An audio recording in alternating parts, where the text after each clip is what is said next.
Berlin, a city that really doesn't sleep. I'm here to introduce this episode of Park Date, which features Chris Petit, and I thought this would be a very apt place to do the introduction. I've been a fan of Chris's work for years, and after talking to Iain Sinclair, I managed to get in touch with him through Iain. Thank you, Iain, for the hookup. And I went to Golden Lane, which is the estate next to the Barbican by the same architects, Chamberlain, Powell and Bonn. And me and Chris sat by the children's playground and had a very, very fascinating discussion, which you're about to hear. Berlin is apt because Chris is the director of Radio On, one of my all-time favourite movies, which was produced by Wim Wenders. Chris gave Wim the script while he was interviewing him, which is exactly the kind of stunt that I would pull. Well, in fact, it's exactly the kind of stunt that I have pulled before with people like Adam and Joe. Still waiting for the feedback, guys. Chris's movie Radio On is very, very Germanic and very, very good. Chris is also the author of novels like The Butchers of Berlin and this year's Ghost Country. And mentioning Iain Sinclair, Chris has worked with Iain on numerous projects, including London Orbital, where they drove around the M25. One of the things we wanted to do in this discussion is link Chris's various interests in underground culture, film and books, and find where they all come together. And I hope you will enjoy this as much as I did. It was a real pleasure to meet someone who I've really looked up to. And we talked about Jonathan Meades as well. You're going to love it. As always, if you like Park Date, please do like, subscribe and review. It means a lot to me when you do all those things, and I will be very happy if you do them.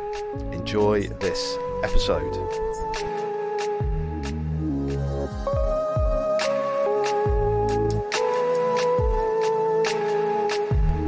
Welcome to the Gardens of Golden Lane estate on the fringes of the City of London. I'm here today with Chris Petit. Chris, thank you so much for joining me here in Golden Lane, where you're staying at the moment, aren't you? You're based in Rotterdam these days, but you're over here in London at the moment.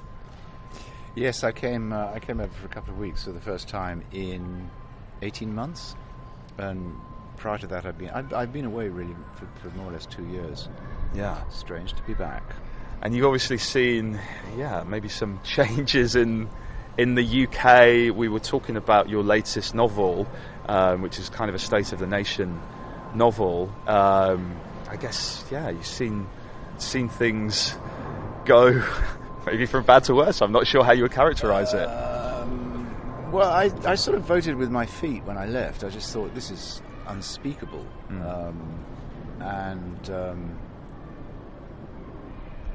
Having written 3 books set in Germany in the 1940s, I kind of wanted to do something contemporary.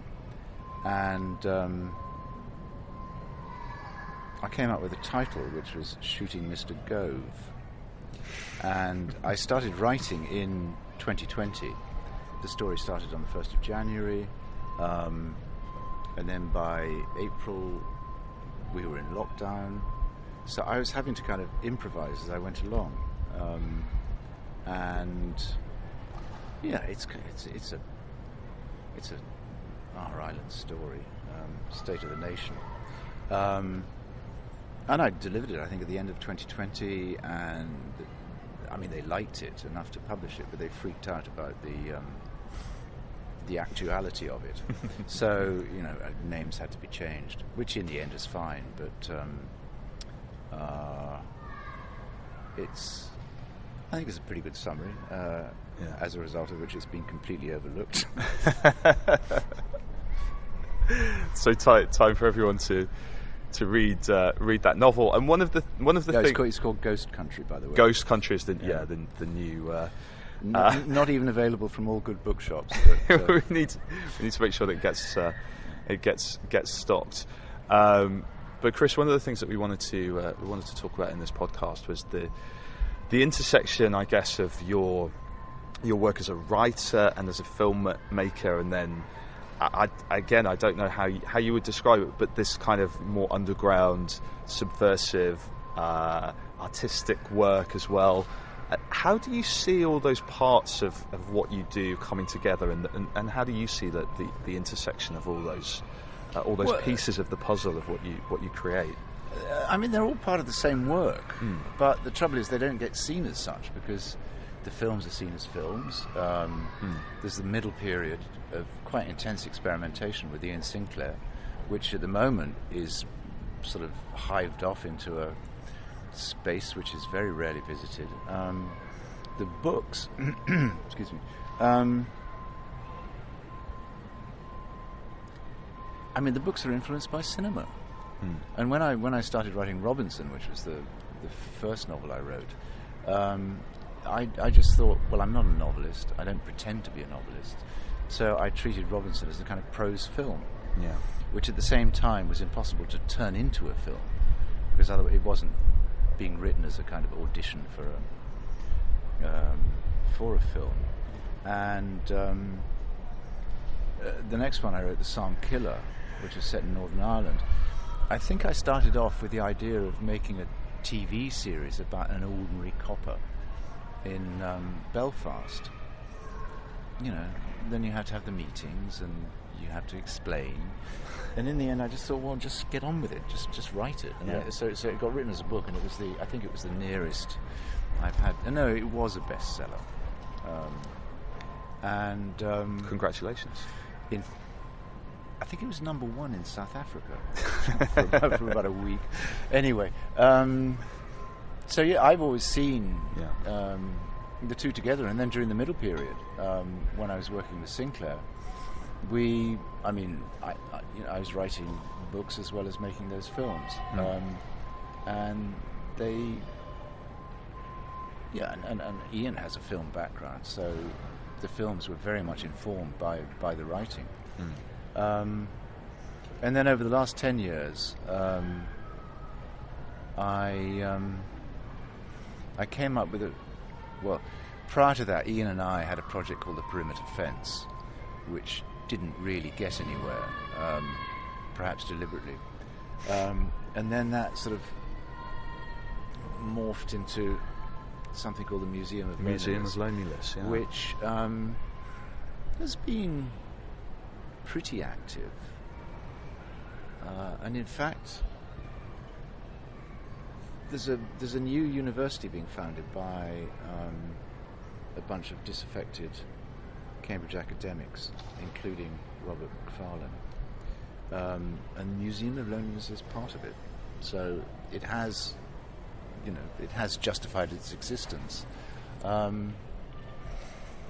And I mean, the other thing about the work is that it does, I wouldn't say it was ahead of its time, but however many years later, Radio On came out recently on Blu-ray, as did An Unsuitable Job for a Woman, which was my so-so adaptation of a P.D. James. But, these things are still alive. And The Psalm Killer was republished 4 years ago with a very nice introduction by Alan Moore. So it's all there, but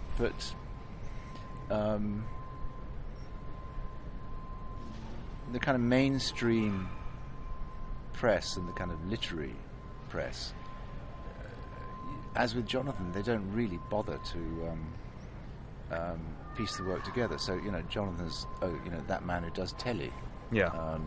But of course he did. Well, I was talking to him when he had an art exhibition of his screen. In fact, I visited him in the gallery when he was doing the studio. He was doing his screen printing, for which I wrote the introduction. Indeed, yeah. And then obviously novels. Where we were talking about you said you'd read Jonathan's new novel. Yes, and I think it's a very, very long but brilliant exercise in taxidermy. Yeah. In that all the characters are fucked and stuffed. It's a great novel. Yeah. It's kind of like living in Britain right now, really. And he, it's great, but it'll be, I'm sure it'll be completely overlooked. Because no one will be bothered to read it. Yeah. And it's obviously a shame, isn't it? Because we have all this talent, sort of working under the radar, and I think there's an appetite for it. When I go to Iain Sinclair talks or events with Jonathan Meades, people are there and people are interested, and I think people who like that work like it a lot. Those things have always been really important to me. As your writing, Chris, and your films have always loomed large in my consciousness. Radio On is a film that I love so much, and in fact I think I mentioned to you I was doing a book talk in Bristol, and I was talking about Radio On and the kind of evolution of the cityscape in Bristol. The picture that you painted back in 1979 is obviously a very, very different city to how it is today, and there's lots of kind of lessons that can be learned from that. One of the things I wanted to talk to you as well about, Chris, is this idea in your work of movement, which you've talked about in interviews before. This idea that maybe Ballard mentioned as well about the importance of the forward movement, and I see this in your I see this in your fiction and in your films as well. The forward movement is a kind of key to it. So you will see maybe a camera in a car moving, which I think is incredible, or you see a sort of paciness in your writing. Do you want to talk to us a little bit about how you see the importance of movement? Well, before Radio On, I'd done nothing in terms of any kind of film at all. And you wrote about film, didn't you? I wrote about film for Time Out for several years, and with Radio On, I made the obvious connection that the camera and driving are forms of forward projection, and that with the windscreen and the road ahead and the camera in the back seat, which was the preferred position, you kind of got a double projection. And the other thing was with the music, with the invention of whoever just put the cassette recorder in a radio in the car was a genius, and it meant for the first time you could kind of program your own music. It wasn't the radio; you could choose stuff. So that was really just the premise of the film. And when it came to writing novels, because I wasn't interested in kind of class or even particular character, and it was more drawn to genre. I thought actually the writing is kind of like a series of tracking shots. You've got to keep it moving. To begin with, I wasn't that good at dialogue. I think I've got better at it. So you just thought, the biggest problem writing a book is getting the people into the room, and it's not as easy as it sounds. And I also don't think that I'm a natural storyteller, so I have to work quite hard on I think I'm quite a good mechanic, and you have to work quite hard on the mechanics. Yeah. And most of the writing is descriptive. It's what you would see if you had a camera, and there's not a great deal of interiority to the characters, but which again is the habit of genre. So that in a way the novels have been more generic than the film work. Although having said that, I did Miss Marple, a Caribbean mystery, which is as generic as you can get. What was it like doing that one? it was a BBC job, and basically you got hired, which in some ways was quite nice, because it wasn't something that you worked on for years and had to try and develop. They just said, do you want the job, and you turn up and you direct it, and it wasn't that much fun because it was a BBC crew and they'd all worked together, so the director was there as a guest, and they very much had their own way of doing things. And I liked Joan Hickson, who played Marple, but the tone of the English, I mean, ours was set in the Caribbean, but the tone of the St Mary Mead ones, there was always an element of camp. And my one instruction to the actors was, I don't want any camp in this. Right. Did they listen? Yeah, they did in the end, and and you got the old cars, which were always spotless, and in the Caribbean we couldn't have the old cars, so that was a huge relief. And we had a great cast. I mean, we had Donald Pleasance, T.P. McKenna, Sophie Ward. I mean, in a way the thing takes care of itself. I mean, you think, all right, you can, maybe introduce 20-30% of stuff that another director might not. So I didn't want it played for laughs. Yeah, it's funny with a lot of that retro TV, which I can't stop myself watching, and I'm just thinking about there was a BBC programme in the 70s called Gangsters. I don't know if you ever watched this. It was a Pebble Mill, Birmingham production. I was just discussing this the other day. I'm doing Peaky Blinders before its time. It was the most camp thing ever. This incredible, overlooked, bizarre show. My friend is. Who was the main actor in it? There was Morris. Yes, Morris. He went on to do a voting thing. Exactly, he was in Howard's Way back in Golden Lane Gardens with Chris Petit. You can probably hear in the background there's incessant roadworks, little beeping and some cutting, and a very cute children's playground that we noticed as well, which looks like something from IKEA, maybe. A very, very new looking playground. It looks like it's just been freshly built. But under fives now, there shouldn't really be an apostrophe between 5 and the S. No, I don't think there should be. This is actually one of the things which really gets me as well. Whenever I see bad grammar on signs or misspelling, I always think, well, you only had one job. You might get it right.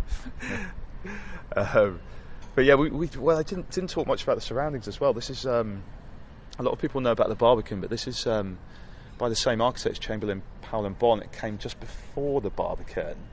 Very beautiful mid-century estate. There's a swimming pool and tennis courts. My favourite thing about this is how you have the blue and the yellow and the red. It makes me think of almost like a children's storybook or something. It's very Nordic as well, isn't it? It's Nordic, and Nordic modernism. It's light compared to the Barbican's kind of heavy. So yeah, it's much more in the style of early Corbusier. And funny you should say Nordic, because there's a pub on the corner. The Shakespeare, yeah. Now, when I first came in 2006, it was very Norwegian. Really? It was like being in a bar in, not that I know bars in Norway, but I thought it was very kind of Scandinavian, very low key. And then about 2012, it sort of reinvented itself as something much more continental, barista, widescreen TV, loads of music, little bowls of peanuts for which I charged a fortune. So it became almost like an outpost of Shoreditch. Yeah. And I went in. Well, I hadn't been in a pub for 2 years, so I went there the first night I was back for a Guinness, for which I was charged £6. Well, there's probably a bargain these days, well, to be honest. It was the first time in my life where I thought, I can't actually afford the second one. Yeah. But it was back to, all that kind of continental pizzazz had been sort of stripped out, and you were back to your kind of Anglo-Saxon barmaid who sort of said, enjoy it, love. Well, that's Brexit for you, isn't it? We're going back to supposedly British values. Good old British Guinness. Oh wait, yeah, it's funny how things change. I was just going to say about Golden Lane. Iain Nairn wrote very well about it. I love Iain Nairn. Yeah, he said that the kind of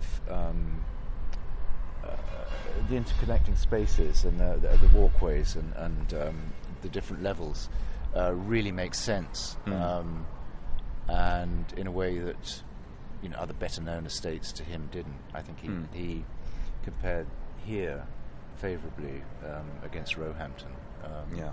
And I was here for 10 years, and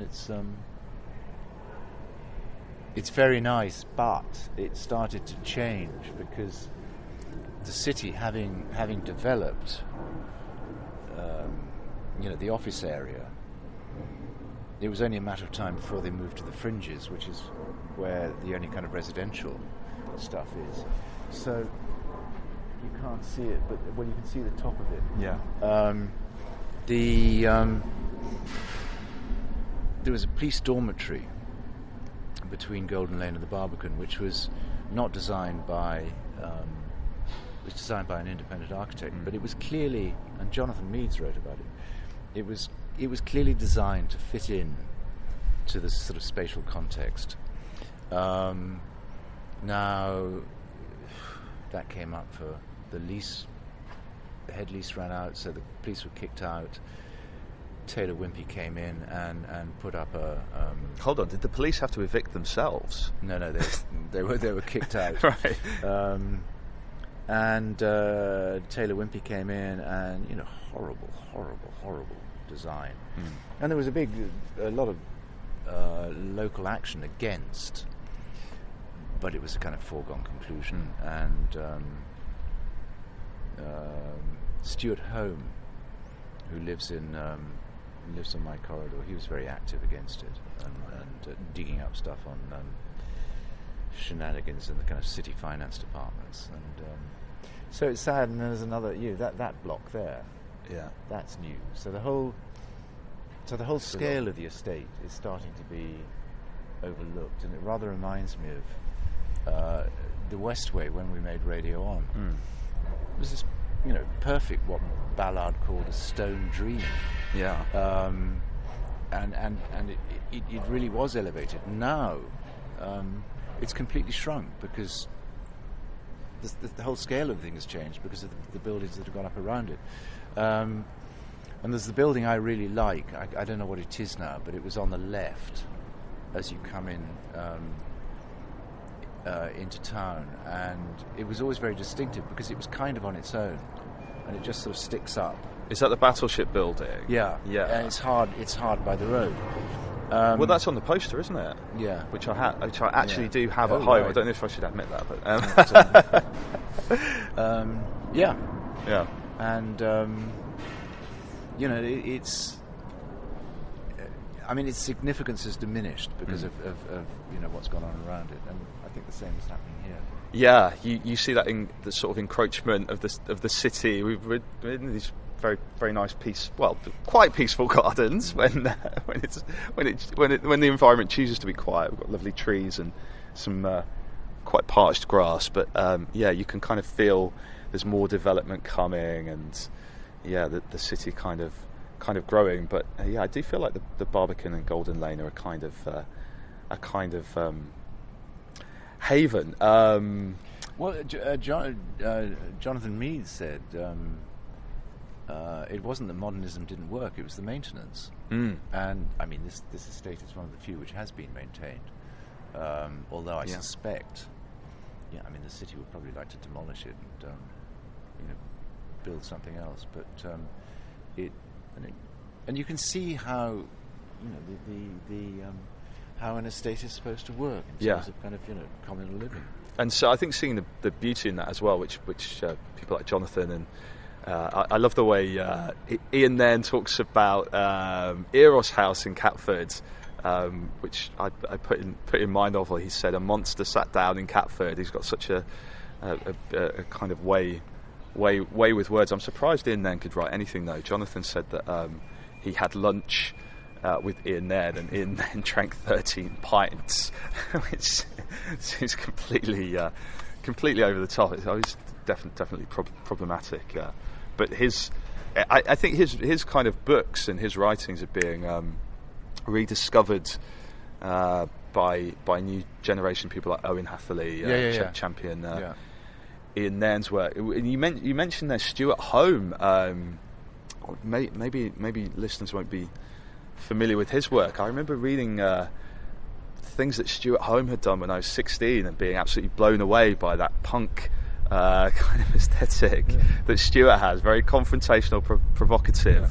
I might have to trouble you for his email address after this, but yeah, Stuart Home's writing is very very insightful, incisive on the city, and that real kind of movements at the edges. I remember learning about all kinds of craziness from him, like I'm trying to remember that, people who all renamed themselves Luther Blissett, almost like kind of Italian anarchism from the 60s. Stuart's very very interested in that kind of he's very funny field. Too. He is, isn't he? Yeah. And he produced this book. I can't remember the title now. It's got the word denizen in the title because the new development is called Denizen. So several of us contributed a kind of sort of nightmare version of the development. And, I wrote something for that which I thought was pretty funny. We'll have to dig that one out. Edited by Stuart. So and it's got, as I say, it's got denizens in the title. And I feel like people say to me, "Oh, you write about architecture all the time. Are you an architecture writer? Are you an architect?" I think for me, I don't know if you feel this, Chris. I feel like setting, landscape, building, cities. To me, they just seem like an intrinsic part of whatever it is you're creating. Whether that's scripts or books or whatever. And it kind of, I kind of question when things take place in a sort of nothing world. For me, I think the architecture and the surroundings are really important. I feel like it's the case for you, right? Like you want to describe or show an environment, a location. Yeah, because I think when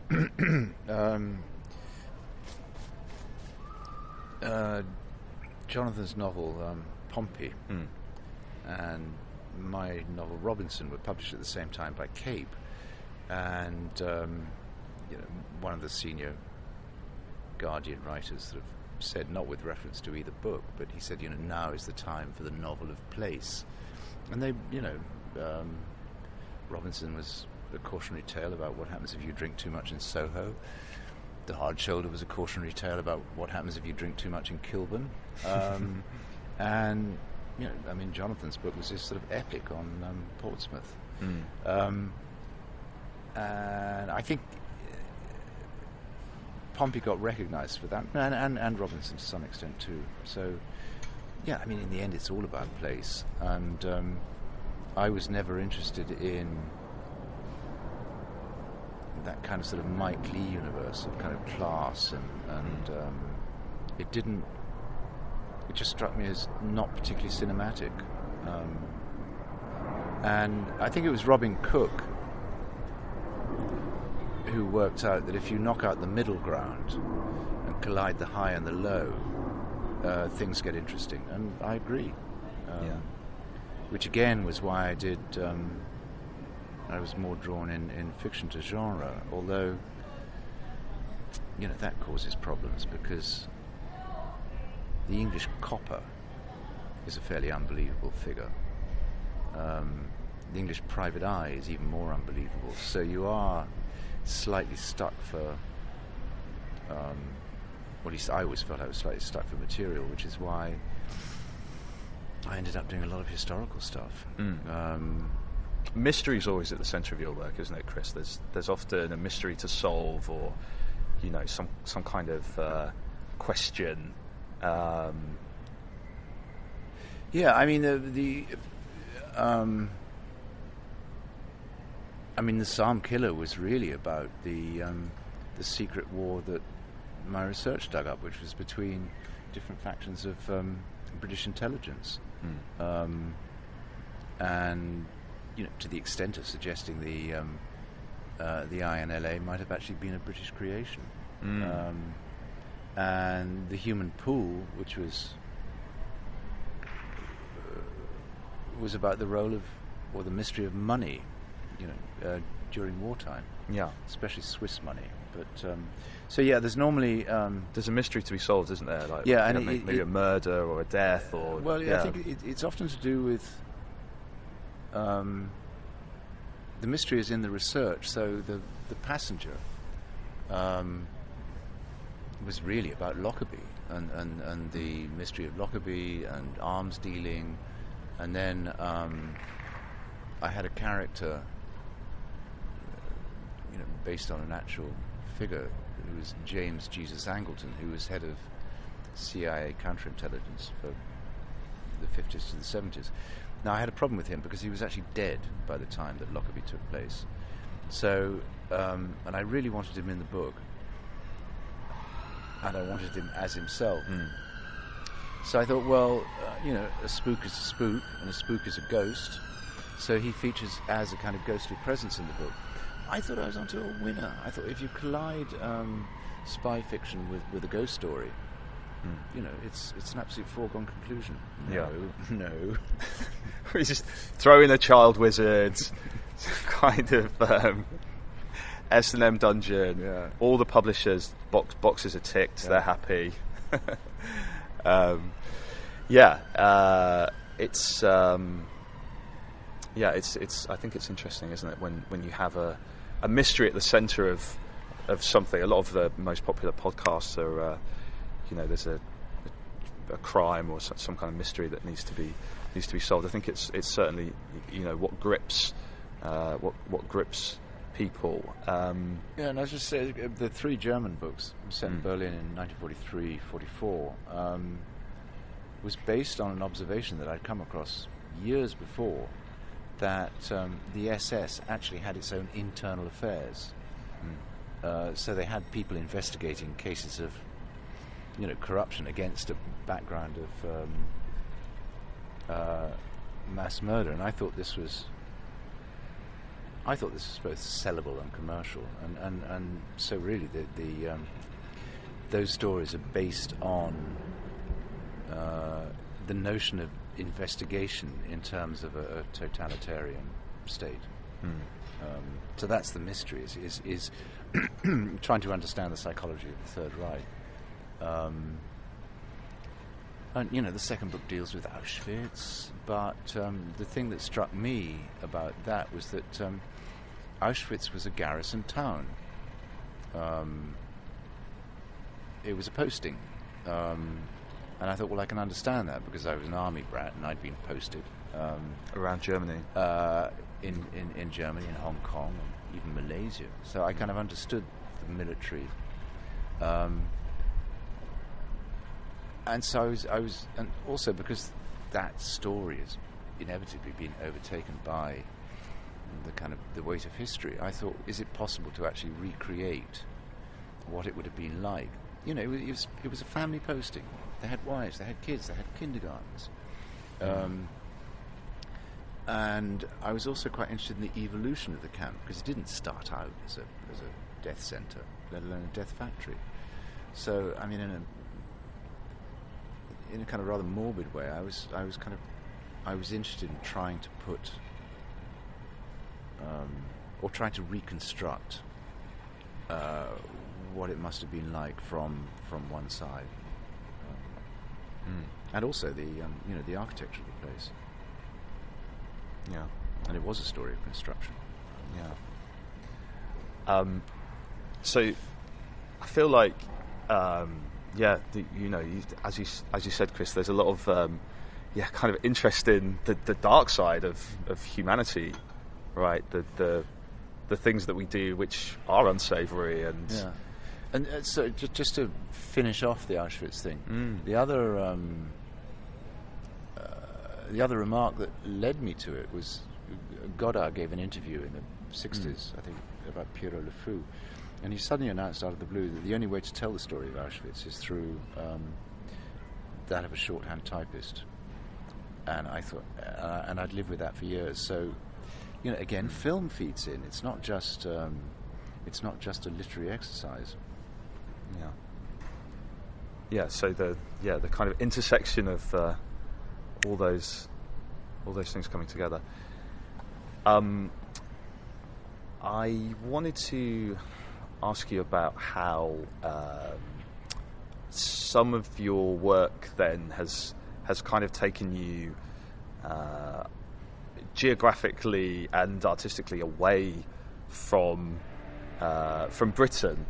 You've obviously written these books based in Germany, and kind of thought about places which aren't here, and I guess you've kind of had the inspiration maybe from artists and filmmakers and writers that weren't from here.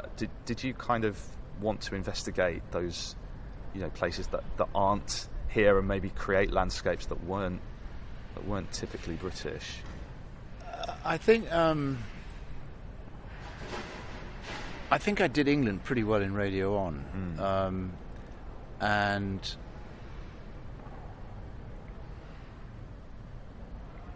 I suppose I thought Robinson was pretty good on Soho, and The Hard Shoulder was good on Kilburn. But on the whole, when I wrote about Britain, it tended to be set in the past, and also I couldn't come up with the stories.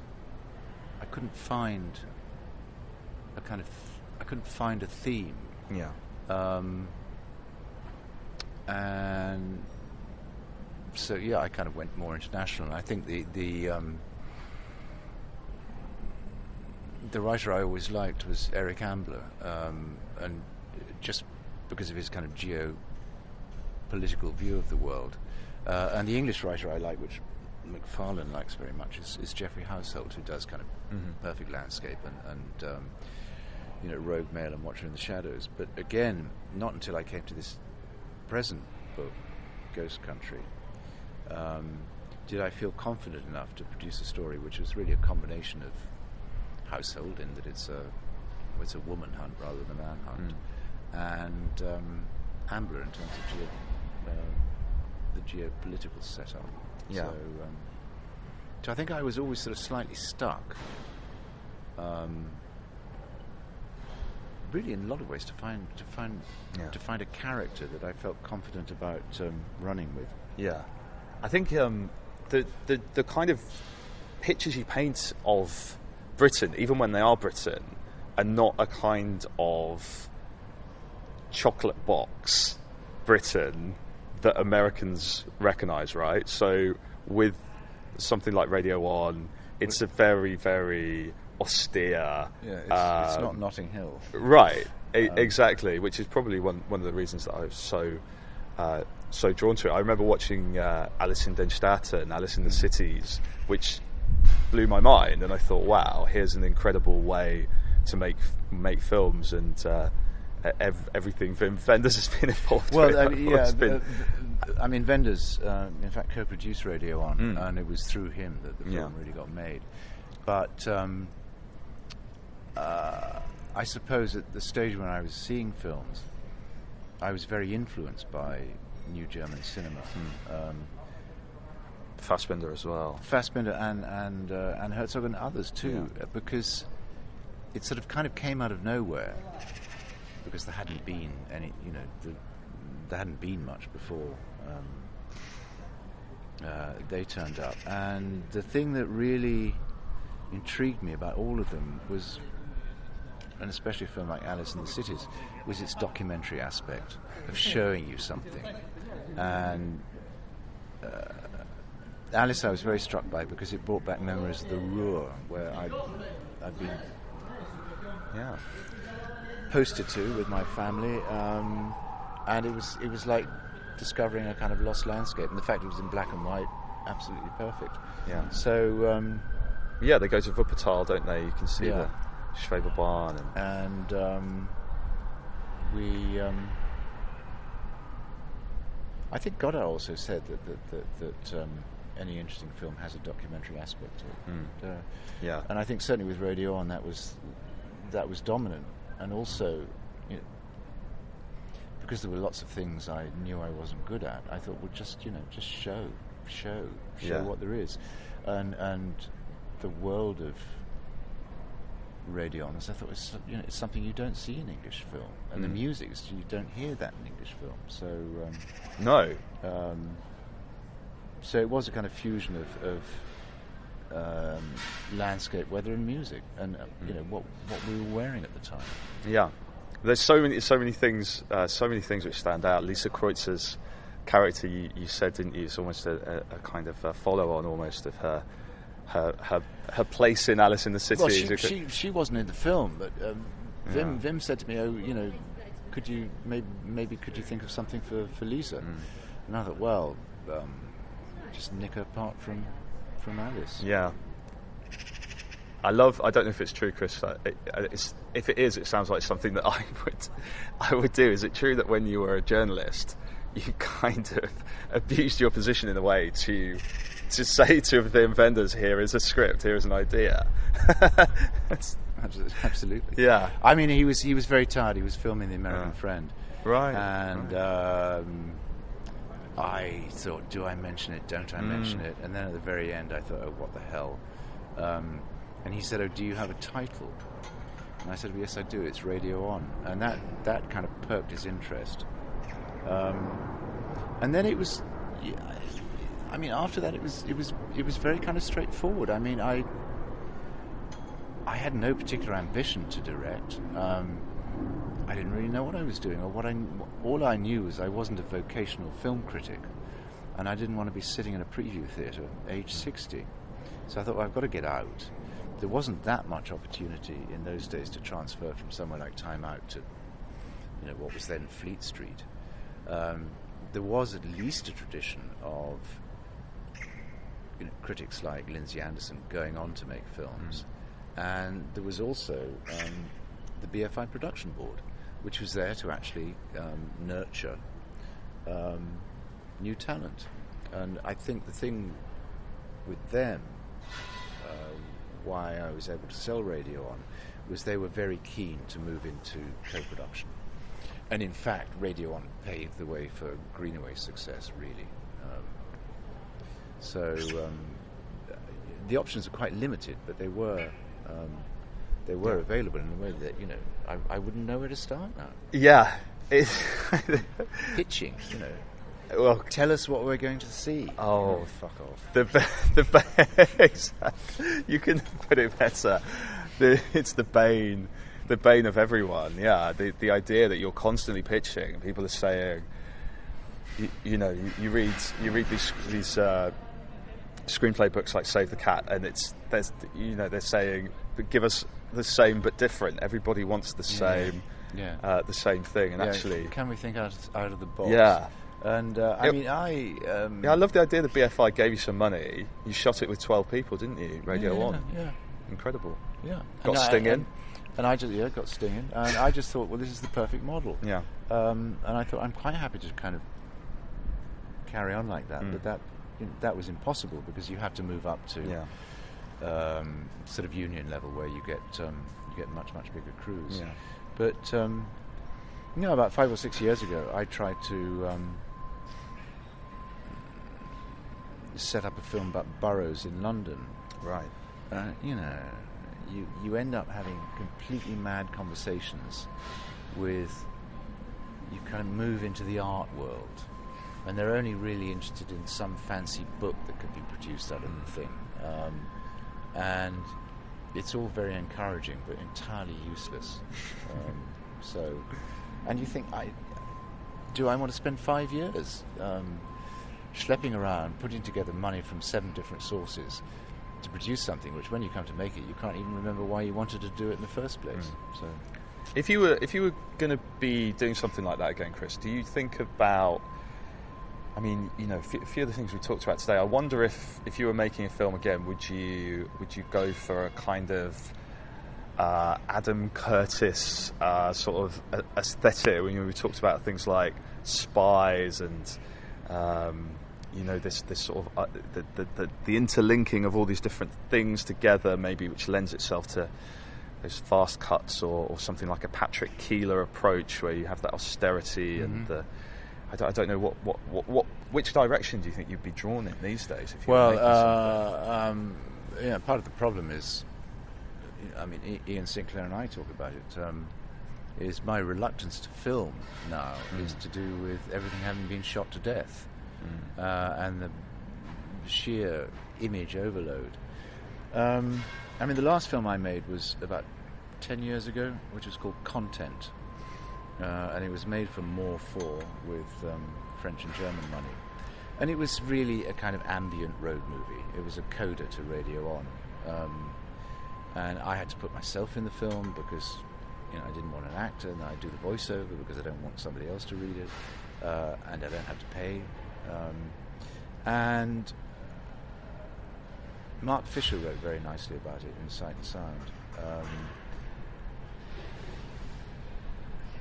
And I thought of doing, and it was quite geopolitical. We went to Auschwitz. I had my son in the back of the car because he was there, and I got this very good German woman to do the soundtrack. I thought it was pretty good, but by then that strand had completely dried up in terms of getting money. Although, curiously enough, it's possible now that a sequel to that called Discontent will get made with Finnish money, and German money and French money. Yeah, it's in the process of sort of we're trying to put it together, but I have no idea. I have no idea what its outcome will be, because in a way, the moral implications of driving a car now are very different from the moral implications of driving a car in 1979. You think, well, I'm not sure what kind of film it'll be, although, as I said to you earlier, my son Louis has had epilepsy since he was 12 in 2016. And he was the boy sitting in the back of the car silently in Content.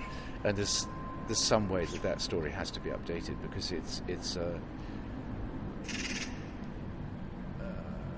his seizures were like a metaphor for the wider breakdown of 2016 with Brexit and with Trump and all the rest of it, the demolition of buildings over the road. So I've got to work out some way of putting all that together. Also getting in Finland. You have to take a trip up to Finland. It's a very nice place. I've never been. I'm a very big fan. They do things well. Yeah. I'm sure it's very nice, and so. Well, it looks very much like where we are here. Very, very similar, very similar architecture. So there may be another film, and then I did try a few years ago to do an adaptation of a sort of crime novel, and I involved somebody I work with quite often called Stanley Stinter, and the problem with the book, it was sort of set in Great Yarmouth, with a 15-year gap with the same characters. So the question is, are you casting 18-year-olds and then pretending they're 30-year-olds, or are you, casting 25 and getting?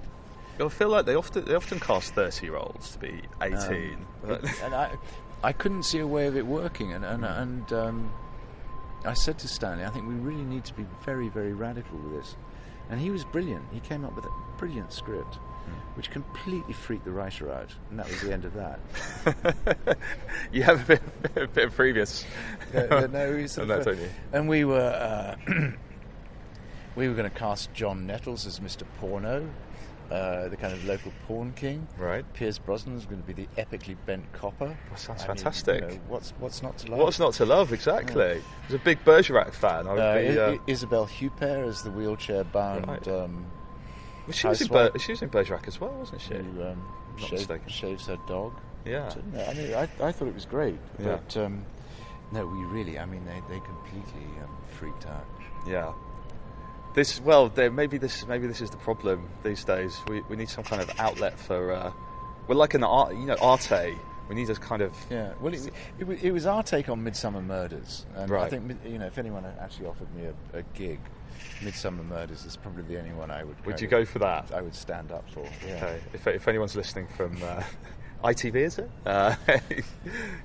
Give Chris a call for that one. We'll round off in a minute, but I wanted to ask you about. Well, you were mentioning about the car. I wonder what Ballard would have made of that as well, because he loved the car. He loved the idea of movement, and I wonder how he'd have reacted to the fact that the car actually isn't as dominant as he said it was the most important kind of thing. Well, he said the key image of the 20th century is a man alone driving in a car, and the riposte to that is the most depressing sight in the world is 4 men in a car. So I don't know. It'd be interesting to know what. Well, that sounds like an ITV programme with 4 bad celebrities driving around. That's the kind of stuff they commission. This is biplane flyover, by the way. Can you see that, Chris? Very. Something for the First World War. Yeah. I wanted to ask you finally. Well, we touched on music a little bit, and I feel like music has always been important to you as well, hasn't it? And it's, especially in Radio 1, I think having David Bowie on the soundtrack to that. I don't know how you felt about. I've always wanted to ask you this question as well. When I watched. Then We Are the Children of Bahnhof Zoo. They also had that David Bowie track Heroes, didn't they? They did, and I've never seen it. Yeah. Oh, really? No. Yeah. No.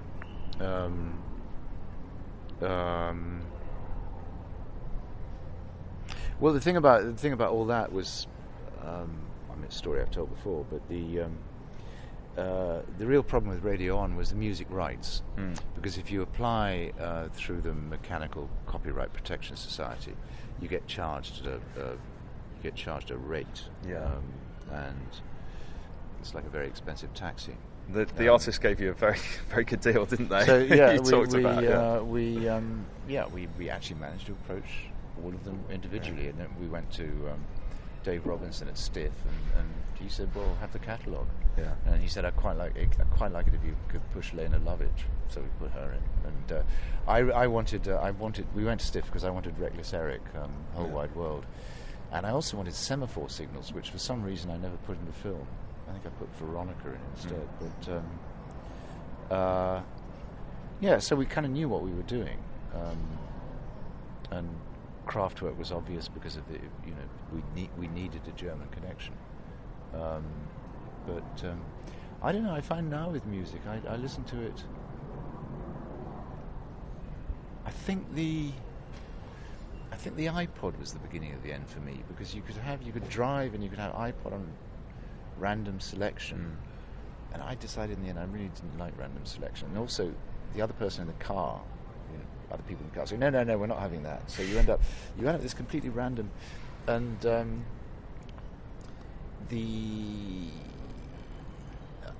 is it Alexa? Yes. The thing you kind of shout at. Again, I don't know. I'm not old-fashioned in any way, but I quite like the idea of this is my choice.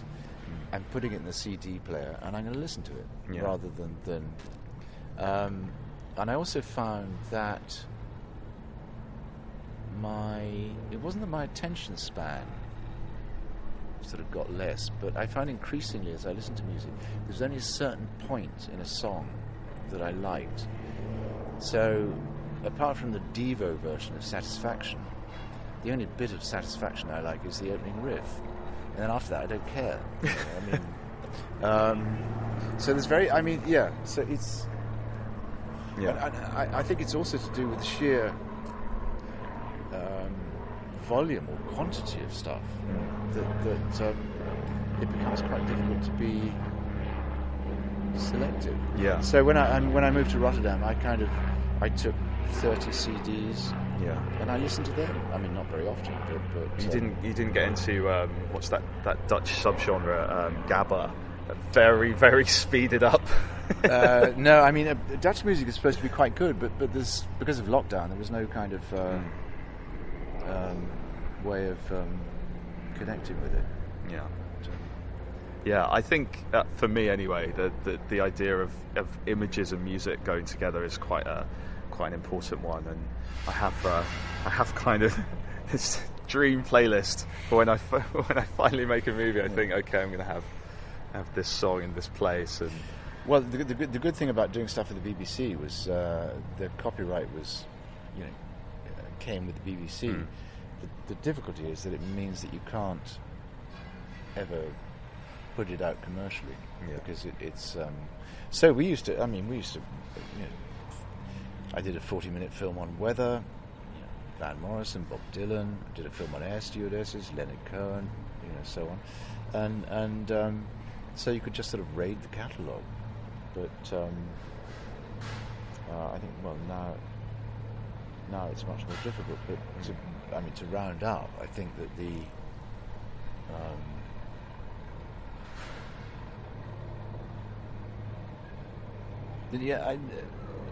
I think that most films use music very badly, and I try to use it well. And I think most films don't show what I'm interested in, which is, often rather like Jonathan's. It's what's staring you in the face. I think English cinema thinks it has to invent something which isn't actually really there. And Radio On had when it came out in Time Out very kindly gave it a cover. It came up with a very good heading, which was "Reversing into Tomorrow," which I thought was and we're still, and 40 years later or whatever, we're still reversing into tomorrow, into this kind of mythical past, which is, Rees-Mogg, for God's sake. Yeah. And as for the latest shenanigans, you've got Johnson, who is like this inflatable bath toy, and you've now got these debates, which they're kind of two dolls, and you think there's no connection with any living thing, and Truss reinventing her more into a comprehensive. It was closer to a grammar school, and with fields and fields of playing grounds, and she said she came from a lefty background, but it's it was a smart part of Leeds, and Rishi inventing that I'm not really that privileged. Parents were pharmacists, and we had to work very hard, and and you can't, for God's sake. Yeah, it's a strange world that we're living. I think never have we needed Ballard more to kind of cut through the strangeness of it. I always think what would he have said about the way we're going, a kind of the idea of moving forwards and backwards, and the way technology has become increasingly prevalent. It's interesting. Were he still here, it would be interesting what his take would be on technology and also on climate, because after all, he's got loads of stuff with this kind of apocalyptic landscape, drowned world, and it is sort of coming to pass. But maybe he would be incapable of writing about it now, because the future that he predicted is kind of on its way. Yeah, it's quite difficult to predict. I think he might have sort of taken up the idea of Afghanistan is going to move to Europe. So I think you might have got a good take. And I'm sure he liked those. I think he'd probably go quite Mad Max. Maybe that's the world we're heading towards, judging by the temperatures recently. Maybe it will be something like that. We'll finish there, I think. Chris Petit, thank you so much for joining me. I hope you've enjoyed our conversation. Yes, pleasure. I hope it wasn't, all rubbish. On the contrary, it's been fantastic. Thank you so much for your time, Chris. Good, thank you. Appreciate it. Yeah, thank you.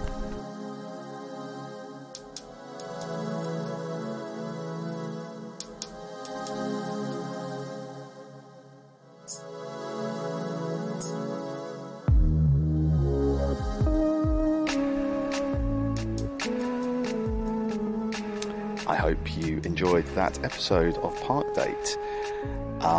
There's lots more where that came from, and there'll be more in the future as well.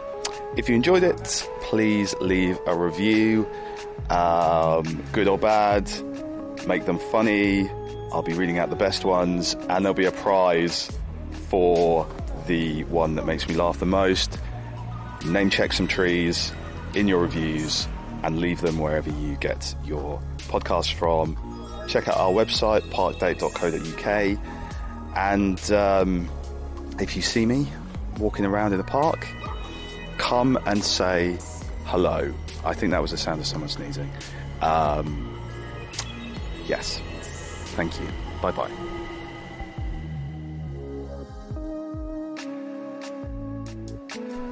Coming up on the next episode of Park Date, it's a musical edition where everyone sings along. No, it's not.